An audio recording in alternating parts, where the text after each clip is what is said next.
What's going on, Reds fans? Welcome back to another exciting edition of Late Night Reds. I'm Skylar Webker. He's Ben Brown. Ben, we have actual stuff to talk about as the Reds are reporting out to Arizona. Heck yeah, man! It's exciting times. The snow has started to melt away. The weather's gotten warmer. We're getting pictures of guys and videos. Taking batting practice and pitchers or catches reported. So yeah, it's a good time. Super exciting time for the Reds. No doubt, no doubt. Both kind of on and maybe off of the field. One bit of news that came out this week was that the MLB has approved the change of ownership from Bob Castellini to Phil. I don't really know what this means because when Krall was asked about it in Goodyear, he said, I still report to Bob and Phil. And maybe it's some sort of pseudo title or something.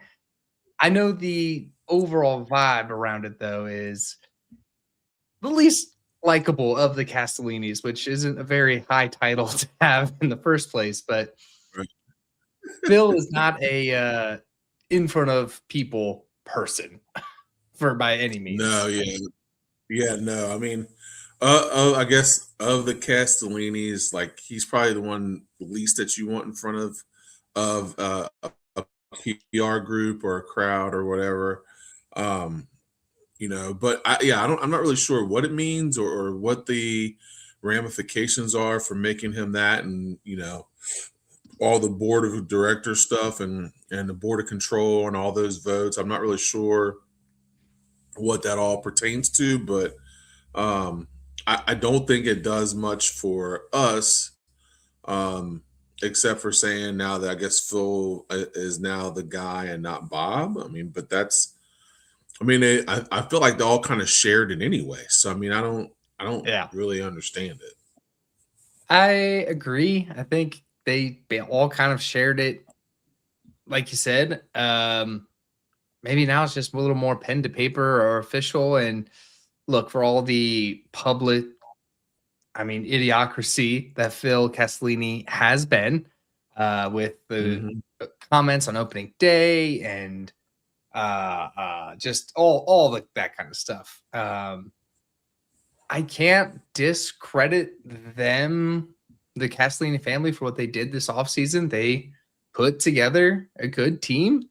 They tried to sign Ellie to an extension last year. They went above and beyond their expected payroll to sign Gino. So maybe this has something to do with it. I doubt it, but I do feel like Phil specifically will crack under public pressure more than Bob would. Yeah, and I think that's the biggest thing about all of that is right, wrong, or indifferent. I think Phil felt bad about the comments he made a few years back. Now he'll never say that publicly, um, but I definitely think that he felt bad about telling fans they don't have to come, they don't have to watch, blah blah blah. Like I don't remember the specific quote, but you know I think he felt bad about that, and also too, I think that he knows that in order for fans to buy in, you're going to have to spend a little bit. And I think he maybe are more on that end than Bob was, and I don't know the particulars, but maybe he was the guy that was kind of saying, okay, yeah, we need to stretch the parameters a little bit. I mean, because Bob's old school. Bob is a guy that's going to stick to the payroll, and this is what we do. And I think maybe Phil was the guy that was like, hey, like let's expand this a little bit. We got some TV money coming in. We've got some other stuff coming in generated. And Phil may be a guy where he kind of almost ate his words, where he was like, oh well, it does matter, and when he said it doesn't. Hopefully, because to me it seems like it's definitely been a different offseason than we've seen in the past, right? Like we spent money. We were going after a guy where we were really in the stretch contract. We went and got another guy where where the team, the fans were clamoring for this guy. He's a Cincinnati guy. He wants to be here, and they went out and got a deal done, even though it stretched their budget. So that tells me that maybe Phil Castellini is a little bit more new school than Bob is, and he's trying to make a little bit of a difference. Maybe. I mean, we're definitely grasping at tea leaves here, but Yeah, you're right that yeah. offseason has had such a different feel because it wasn't that they spent money, which they did. They spent a good amount of money. I mean, just between Pagan and Eugenio Suarez is $30 million. So they've spent money, and they also spent money on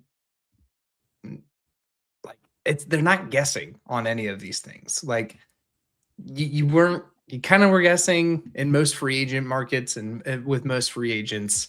They guessed on Jamer Candelario. They guessed on Mike Moustakas. They guessed on Nick Castellanos.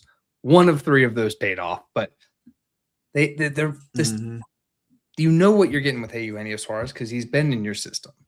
You know what you're getting with Emilio Pagan because you're signing him back. So there weren't like a lot of like risky moves, just solid moves that made this team better, addressed areas of weakness. And, the train didn't stop because this week they added another piece in Nathaniel Lowe to a non-roster invite, which is gotta have something because that's a former World Series MVP. That is, a guy that has been in the league forever. And just hearing his comments of like, yeah, they actually told me I couldn't get onto the field. Like they had to pull me off the field to go sign my contract because I couldn't start practicing with these guys until that was signed. So just a guy that's been around the block, a little veteran leadership in that role and quality depth, I would say, which is something that this team for sure lacked last year. Yeah, no, I think that it's a underlined sneaky signing by the Reds. A guy, like you said, a former World Series MVP. He was a Silver Slugger finalist a few years back. And it's the depth piece like that. I think that can't be spoken about enough. Is having guys that played major roles for major teams that have been in the World Series, that have played played big time baseball on your roster. So when something happens, like you're not going to somebody that doesn't have the experience that you're going to need, even if it happens down the stretch trying to make a playoff run. You got to have veteran guys there that can step in and say, yeah, I've been in this situation before. Yeah, I've played in this situation before. The moment's not too big for me. I can go out and produce. Now, I'm not saying that Nathan Lowe is going to go out and hit 30 home runs. I'm not saying that. But to have a guy if he makes the big league roster, have a guy on your bench that's been there and done that, and another veteran voice, right? He's another guy that's been around the block. He's another guy that's played in big games and big series. So you're just adding more veteran leadership to your locker room. I'm gonna assume he's gonna make the roster, but you're adding another veteran guy to your bench and into your lineup around some other veterans that you've brought in. So it's a good move. It's a guy that's been there, a guy that's played at the highest level, has won at the highest level. And we know can produce. I mean, he's had a couple bad, not bad, but like some down years, but he's a few years removed from being a Silver Slugger finalist. So the guy can I don't play think the he's game. had bad years because I'm looking at his baseball reference page. I was looking at it before too. Yeah. The only bad was last year when he was in Washington, when he got traded to Boston. He put up 115 OPS plus, or 121 OPS plus. I'm sorry. Only that stint in Washington where he was an 88 OPS plus is the only time he's been a below league average player. So wow, that's pretty good for a guy there you're getting as a non-roster invite. I assume he makes the team. I don't know what his defensive flexibility is because they only have him listed as first base, and it seems like first base and DH are about the only things he's ever played. So We'll see what Yeah. what his flexibility is. Maybe a little bit of third, it looks like, but hey, bring in a guy like this, have healthy competition for maybe some spots that we thought were locked up. Maybe, like a Steer or South Stewart. Like, I think we have a lot of pressure on those guys to perform this year. And if they don't, like, we didn't really have anybody else. There was Mike Toglia, which fine. I think this is a better quality depth piece than years past. I mean, this is better than a Santiago Espinal. This is better than God. Let's go down the list here. It's better than a Reese Hines. It's better than a Nick Martini, who made the opening day roster. This is better than Josh Van Meter, who made an opening day roster a couple of years ago. This is better than a lot of guys that have made this team's opening day roster before. So I like it. I like the move. It's a left-handed bat for a team that's pretty right-hand dominant right now. So, Pat puts in there, feels like maybe Blade has some competition. I will see. I think they said something about Steer being that swing left fielder and first base. Seems like they've cemented that South Stewart is going to be second base, first base, DH rotation, which puts some healthy competition on Matt McClain as well, because he's going to come back and have a big year this year. I'm a full believer in it, but last year, if Matt McClain went down, who was playing second base? Probably Gavin Lux. Yeah. No, it definitely gives you some roster flexibility. And I think the one thing that the one thing they noticed last year is when guys weren't playing well or maybe hit a slump or got tired, like there was no valuable sub for that, or no hey, we can play this guy today. Like, say Suarez goes into a slump, okay, let's let Lowe hit DH today, give Suarez a day off. Or, say Marte hits a slump, okay, let's move Suarez to third, give Marte a day off, and put Lowe at DH. And it just gives you more flexibility to be able to move guys around. And like I said, it's veteran guys that know how to play the game, and you're not relying on guys that aren't day-to-day starters. You're not relying on guys that aren't used to playing day in and day out in big time spots. When you are making a roster that's trying to make a playoff run, you've got to have veteran depth, and you've got to have guys that can be able to go in at a moment's notice and play the game well, and the moment's not too big for them. So yeah, I really like this move. I like Lowe. It gives us more flexibility, and it gives us the flexibility to be able to move pieces around to different spots. Maybe when a guy needs a day off, maybe when guys hit a little lull, you can afford to give a guy a day or two off, and not feel like, oh man, like we can't do that. We're going to miss something, and you're not in that spot now. Now you have a guy there that's with that flexibility and be able to play that spot on a day-to-day basis. Absolutely. And I think that's something that Reds fans aren't putting into effect or into account when it comes to guys like South Stewart. Like, this is going to be a rookie guy who came up and was incredible last year. I want nothing but great things for South Stewart, but he was kind of coming into a situation of like, I have to perform or else this team's not going to go anywhere. Where I don't think that's the case anymore, especially with the addition of Gino, and now it's a little bit more of the depth pieces. And like you said, this team, guys couldn't afford days off. Like, Ellie De La Cruz played half the year hurt because we could not afford to not have Ellie De La Cruz in the lineup. Matt McClain played way more than he probably should have because they couldn't afford to lose him on defense out there in the field. Like, Now you have a little more depth. You have a little more quality depth, I would say. Like TJ Friedel had to play almost every game because they don't really have a real center fielder on this roster other than TJ Friedel. Probably still don't. Well, Dane Myers was actually a decent center fielder out in Miami, but nonetheless, it's still like this roster is put together so well. Oh yeah, absolutely. They've done a really good job of it's a good mix of guys that are young and hungry guys that need to prove themselves, and veteran guys that are trying to prove that they're worth their value. Like a JJ Bleday is a guy that they're like, oh, people kind of wrote off.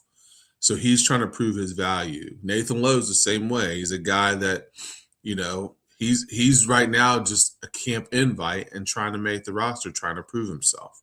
You know, Gino wanted to be here to make this team better. So you got a bunch of guys that are just hungry and ready to go, and it's constructed really well.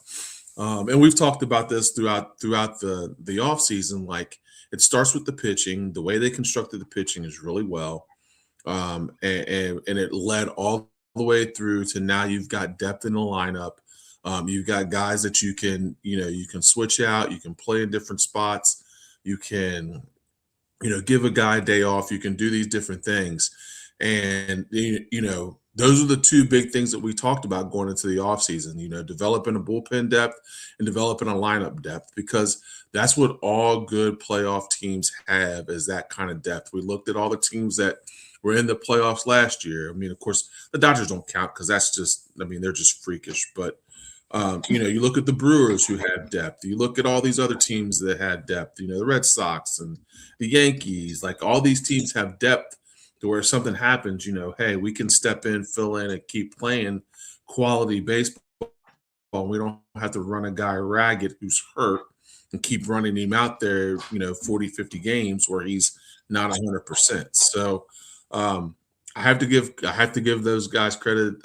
Crawl and the guys, I have to give them credit for developing a really, really good roster with a lot of depth, and a lot of good veteran leadership. They did a really good job. Yeah, and Juan John Juan puts in here.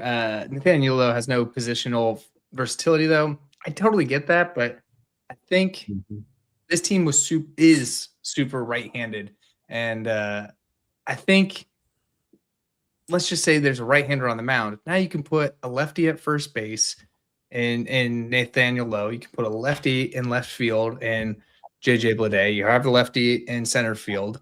You have a switch in Ellie. So now you have a little more left-handed balance, I would say, on this team. You still have Benson, who you could put in right field if you wanted to, if you really wanted to stack lefties on that righty. And then you can, when they bring a righty in, put in, Spencer Steer, put in a Sal Stewart. So I think they have a little more options as far as left-handed hitting in their lineup. And you don't have to rely on Spencer Steer. You don't have to have Spencer Steer start the season hurt. Like, that's the thing, is that so many people on this team kind of had to play through injuries because there wasn't much behind them. And it feels that part of it has been resolved a lot with, Toglia's a good depth piece. Nathaniel Lowe's a good depth piece. Myers is a good depth piece. They still have that Rodriguez kid coming up that hopefully we'll see this year. It seems like they just have a little better depth up and down this lineup that they really desperately needed. Yeah, and I think the position depth is important, but the batting depth is key. It's the versatility of us being able to throw out different lineups when you're facing different pitchers throughout the year, and being able to match that with having some lefties that you can go to, that you can trust in certain situations, or being able to flip your lineup, like you said, when I start with a lefty and then bring in a righty, and you're like, oh, okay, well, we can move this guy here, and this guy can go here, and we can plug this guy here, and now we can match the righty just as well as we match the lefty. So I'm not so much as worried about position depth as I am being able now to be versatile enough to be able to face different pitching options when they come into the game and do different things, and you're able to match that with the guys in your lineup. Yeah, I think so. And he puts in here, like, we have a ton of guys that do first base depth. I will say all right-handed hitters. So kid having a left-handed bat available in this position. But hey, as guys are getting reported to spring training, we got a couple of updates. One, as John Juan put in there, is CES. CES has reported that he is going to be putting on the old Chris Sabo this year.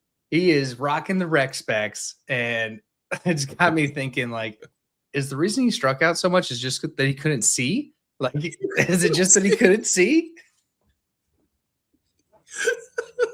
What if he comes out best like 370? We're like, oh my gosh, we didn't know.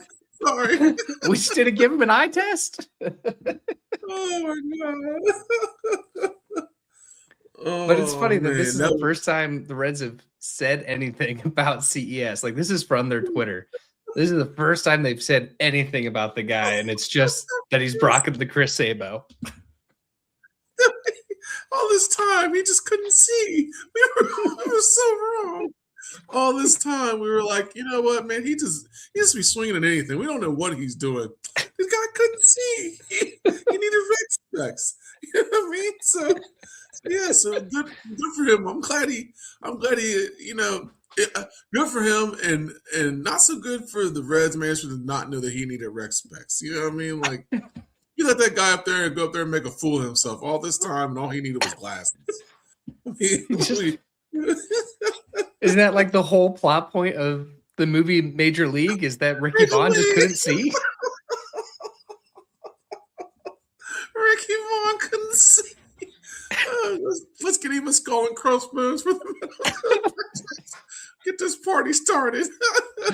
Hey man, if it helps him and he comes out 50 home runs in AAA or in Major League or combined, that's awesome. Like, I want more good at bats on this team. I don't care what position you are. I don't care.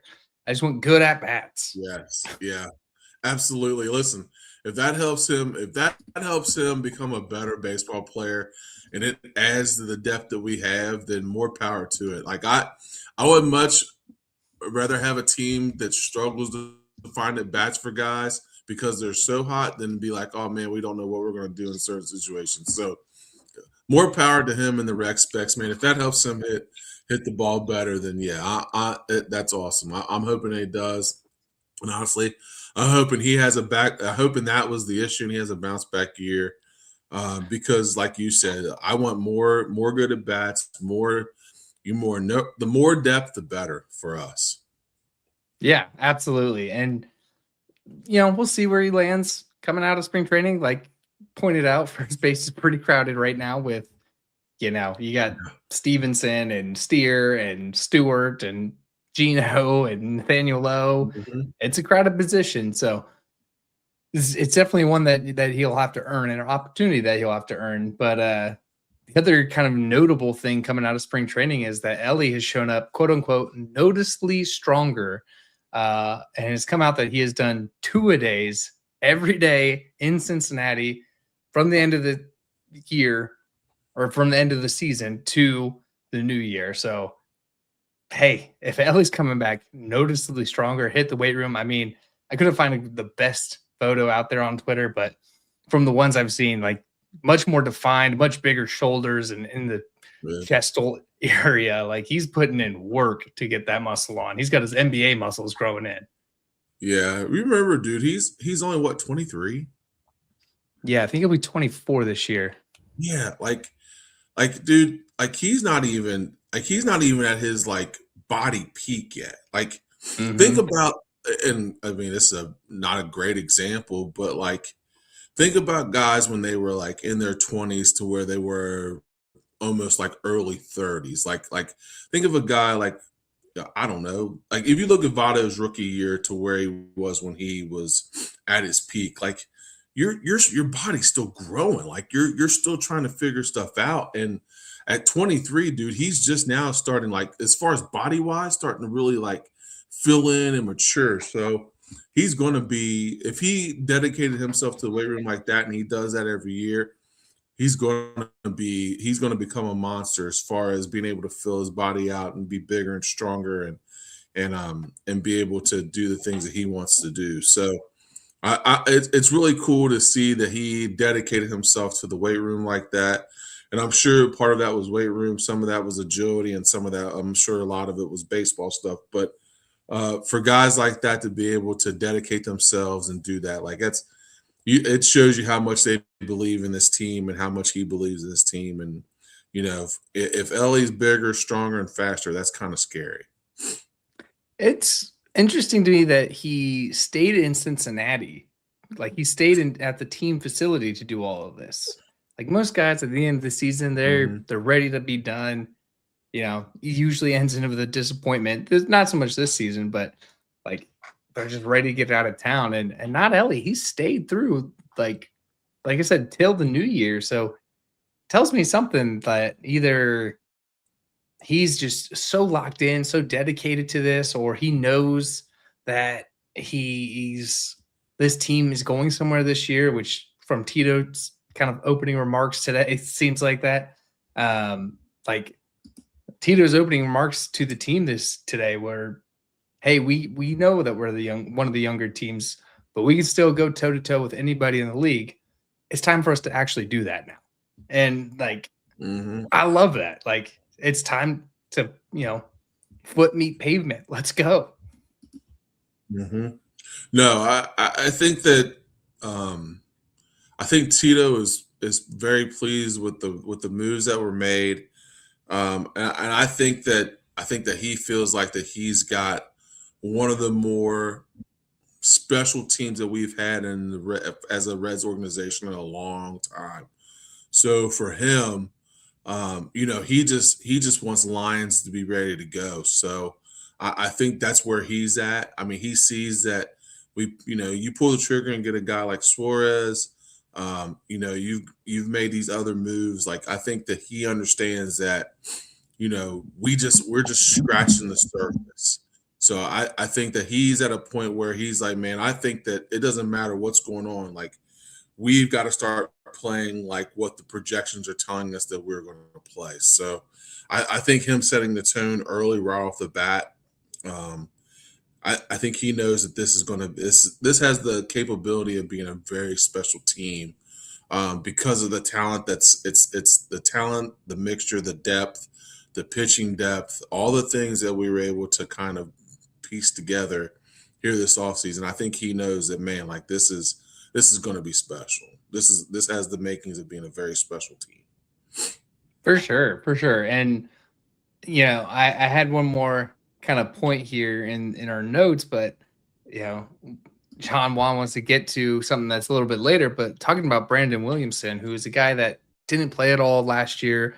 I think it was Tommy John he was coming back from, and he is already throwing heat again. I mean, they clocked him Mhm. about mid 90s, which is faster than what he was, or harder than what he was throwing before. I think he was sitting about 92, 93 before, and they had him going about 95 now. So he's throwing harder, and to have another lefty, a quality lefty out of Williamson who can come in either in long relief or maybe he cracks the rotation due to injury. I think the rotation's kind of set, but if injuries, I mean, they Mhm. happen, you have a quality lefty that can step in on there. And I think he's a good guy, a good candidate to be like one of the sneaky value guys in this organization that nobody kind of thinks about. Everybody kind of forgot about. Like I genuinely forgot Brandon Williamson was in this system still, and to have him like come out and be throwing as well as he is significant to this team. Oh yeah, I mean, I think so. Because there's always something that happens to a lefty that you have slotted in that you don't expect to happen. So having left-handed relief depth always matters.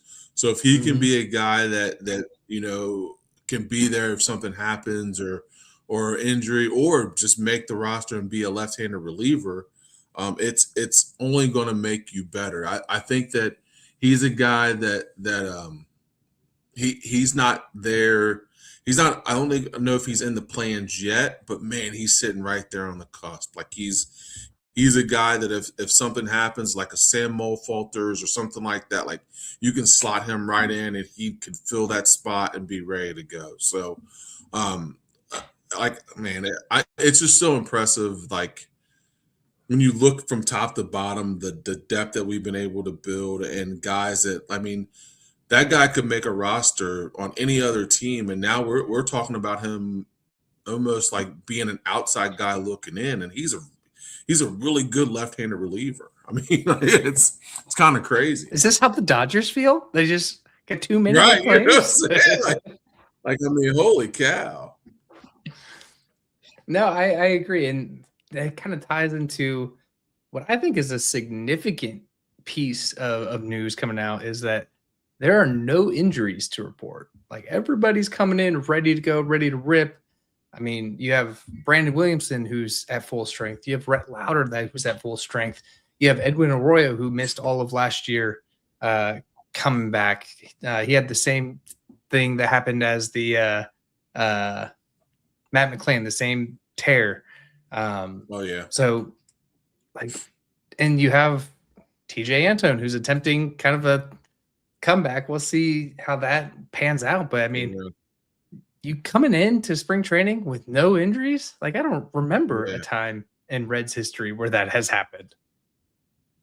It's yeah, I was gonna say it's been a while. I mean, no off season, really, no off season surgeries, no nothing like that. So yeah, I mean, gosh, that's I mean, because here last year you had what, McLean, 2 years ago you had Tyler Stevenson, TJ Antone every year. So I mean, it's it's one of those things, but like, yeah, I mean, all your guys, all your roster guys are coming in healthy. That's a good way to start your year for sure. It was always like something fluky. Like it was Spencer Steer got hurt doing something, or like it was when Eugenio Suarez got hurt on a pool accident. Yeah. And I was like, Pool, there was always just like something fluky. To have everybody in spring training come in full health, ready to go. Like I can't remember the last time that happened.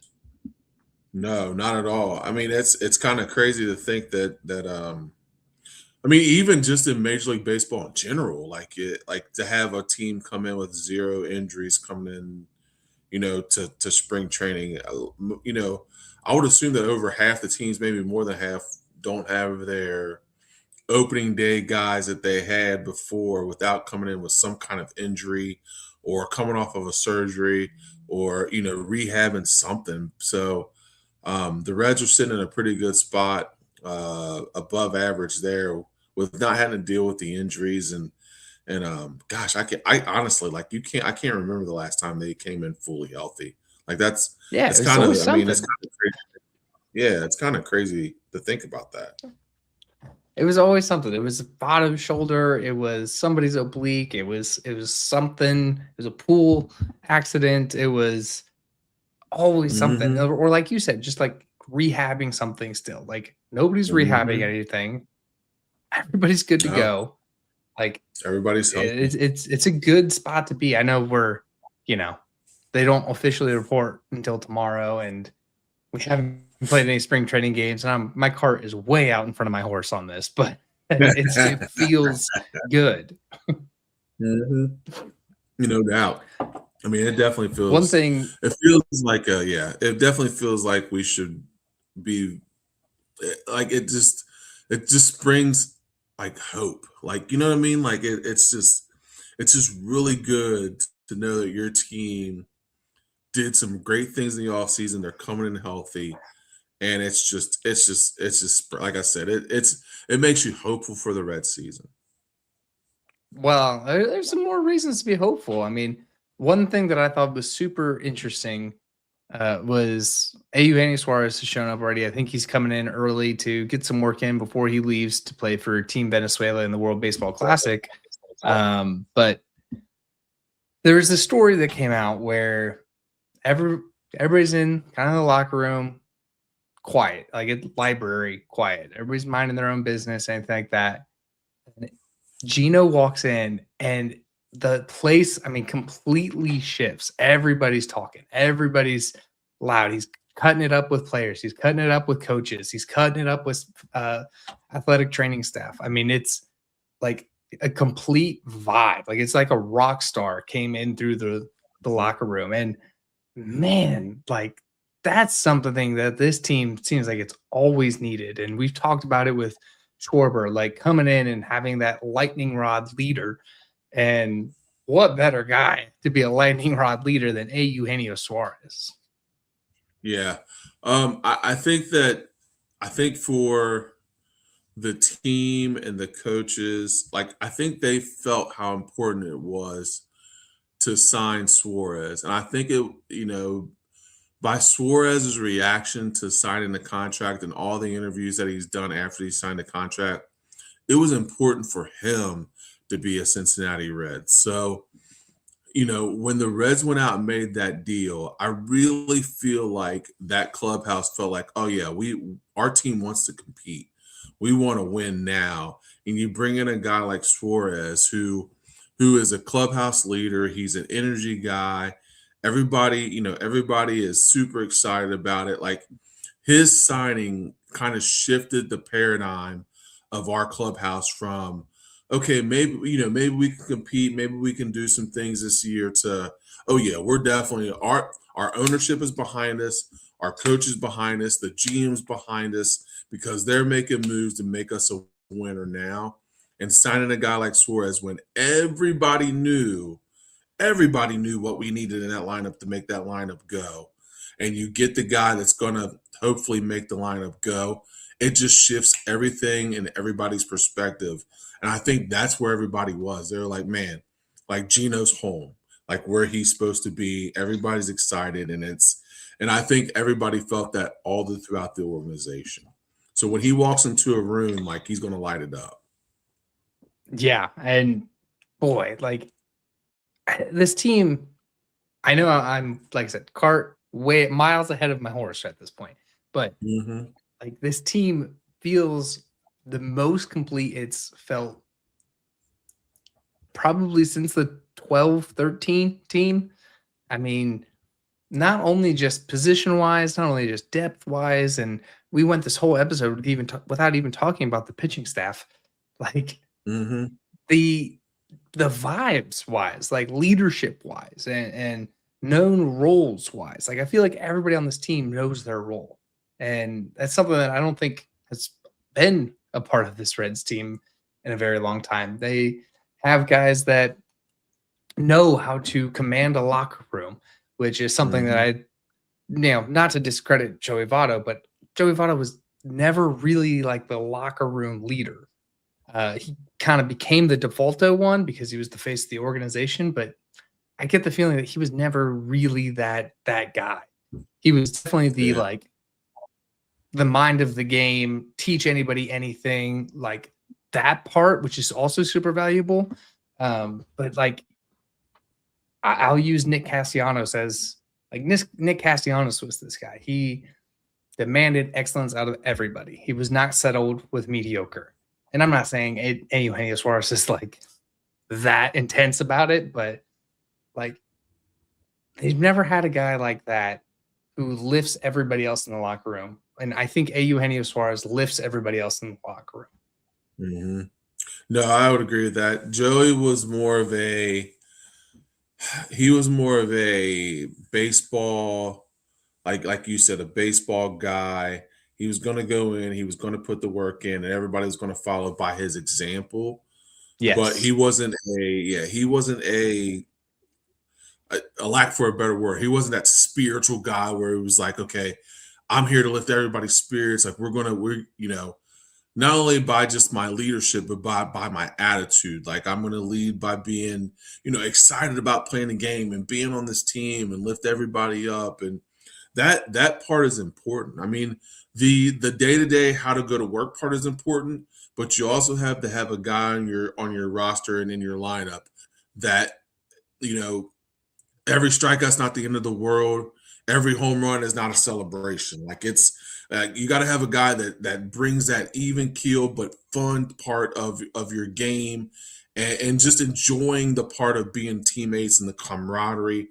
Like that's a Suarez guy. Like he's a guy that when we're in the locker room, we're not going to be, on our devices. We're not going to be like, we're going to be a locker room. We're going to be a team. We're going to be a family. We're going to have fun and enjoy each other and play the game the right way. And that's the fun part of having a Suarez back in your locker room, because he brings that kind of joy. And when when you play a kid's game like that and you're playing with that much fun and enthusiasm, it makes everything else seem that much more easier. You kind of put it in great terms there. Like, Joey taught you how to go to work. Like, he taught you how to go to the job. Eugenio Suarez makes you enjoy going to the job. Like, he's the rah-rah guy who also has incredible on-field production as well. Like, he's the pep talk leader. He's the get you fired up in an all hands meeting kind of guy. Like, and that's something that I think this team, like, they have guys but I don't think they've had like that guy. Like, Jonathan India tried to be that guy, and that he wasn't. He wasn't that guy. I think Nick Castellanos was that guy in a much more like intense terms, but like he's not as fun as Gino, I would say. But like, I feel like in that, when they were kind of making that run, or like, I feel like Todd Frazier was that guy. Like, he was the rah-rah kind of good spirited guy, where and like Barry Larkin was probably a like, here's how you get to work guy. Yeah, no, that's a perfect example. Todd Frazier is a perfect example of that. Like, a guy that, was a rah-rah guy, was a guy that's going to bring everybody together to be able to, have that camaraderie and that, that leadership kind of combined. But yeah, having that back in your locker room, I mean, that's especially with a group of young players, you know what I mean? Yeah. Like your Ellies and your McLeans and your Martes, like they need that joyful leadership, and those guys that are going to be happy about being there and playing the game. Like you can see when Suarez came back, like everybody in the organization was excited about it. Like, from your ownership to like your PR people, your media, everybody had that joy of him coming back. And that's the cool part about all this, is that like it's not just the players are excited, the city is excited, the media is excited, the ownership's excited, the coaches are excited. Like, it kind of hit everybody all at once. And that's what Suarez brings to your organization. Absolutely. On top of 50 home runs. That doesn't hurt. Yeah, 50 home runs doesn't hurt either. 50 home runs and 100 RBIs. Yeah, that'll also help. Yeah, that helps a lot. Well, we actually have games coming this week. I mean, I know there's spring training games, but the first one kicks off on Saturday. So by the time we record our next episode, we'll have 2 games. I'm sure they're going to be not the headline guys in them. We'll see how those shake out. I don't even know how you're going to be able to find them, because the Reds are horrible at broadcasting spring training games. But nonetheless, we'll actually have something more, like real games to get back in the swing of. I'm so excited for spring training to be here and be back. I'm so excited for this Reds team. And yeah, I'm pumped. I'm just pumped, man. Yeah, no. And that's the cool part about all this is, and I know we've talked about this before, but like seeing the work that they've put in this offseason, and the guys they've signed and the depth they've brought, like it's a different feel. It's definitely a different feel from we've had in the previous years of, oh man, like we didn't sign anybody in the offseason. We're going back with the same roster. We're going, it was just status quo. Like, this offseason was not status quo. This was not a regular normal Reds offseason. This was different. This had a different feel.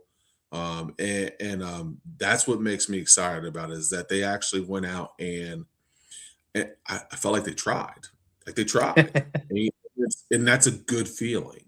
So I'm excited about all this. Even spring training games usually don't mean much to me, but man, I can't wait to to see those on when they show them, and just excited, man. Exciting times. Absolutely. So for that, we'll get on out of here. As always, use our code Riverfront to get $20 off your first purchase through SeatGeek. That can be spring training games. That can be regular games. We're back, baby. Use our code Riverfront and get $20 off your first purchase on SeatGeek.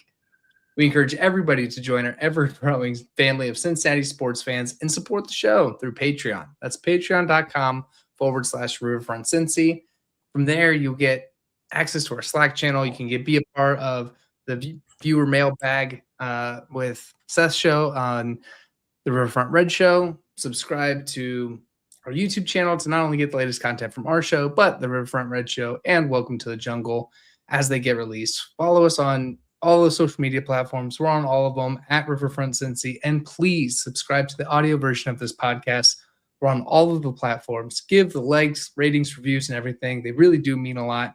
Be a friend, tell a friend. We're just Cincinnati sports fans trying to put on a good show for other Cincinnati sports fans. So for Skylar Webker, he's Ben Brown. We'll get out of here. And as always, go Reds. Go Reds.